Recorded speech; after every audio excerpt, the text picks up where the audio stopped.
नमस्कार मंडळी, आज मी तुम्हाला मेथीची पटकन होणारी गोळा भाजी कशी करतात ते दाखवणार आहे। तर इथे मी मेथी धुवून चिरून घेतली होती। 2-3 चमचे डाळीचं पीठ घेतलं होतं। लसूण पाकळ्या 8-10 चिरून घेतल्यात। जिरं, मोहरी, हिंग, हळद, तिखट आणि मीठ। तर हे सगळं घेतल्यानंतर बेसन पिठामध्ये मी तिखट, मीठ आणि हळद एकत्र केलं। त्यामध्ये पाणी घालून त्याची पातळ पेस्ट बनवून घेतली। जे आपलं डाळीचं पीठ आहे त्याच्या गुठळ्या मोडून घेतल्या, इतकीच काळजी फक्त यामध्ये घेतली आहे। तर आता हे सगळं पातळ मिश्रण मी एका बाजूला ठेवलंय आणि सोबतच आता चुरचुरीत आपण ह्याची लसणाच्या फोडणीची मस्त मेथीची गोळा भाजी करणार आहे। ही गोळा भाजी अतिशय लवकर होते, 10 ते 15 मिनिटात होऊन जाते। तर आता इथे मी कढईमध्ये तेल तापत ठेवलं होतं। यामध्ये जिरं मोहरी घातलंय। नेहमीपेक्षा थोडंसं जास्त जिरं मोहरी घालायचं, कारण फोडणीची चव याला खूप छान लागते। तर आता जिरं मोहरी तडतडल्यानंतर मी गॅस बंद केलाय। यामध्ये मी आता यामध्ये मी हिंग घालून घेतेय। हिंग घालून घेतल्यानंतर परत गॅस ऑन केला आणि आता यामध्ये चिरलेला लसूण घालतेय।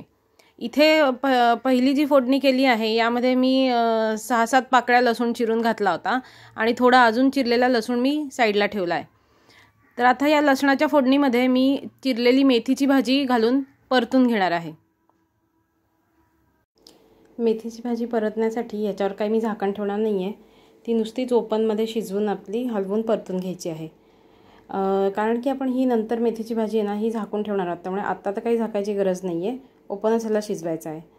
आता ह्यामध्ये आपण जे काही डाळीचं पीठ भिजवलं होतं, म्हणजे तिखट, हळद आणि मीठ हे घालून त्याची पातळ पाणी घालून पेस्ट केली होती। तर ही पेस्ट आपल्याला ह्यामध्ये मिक्स करायची आहे।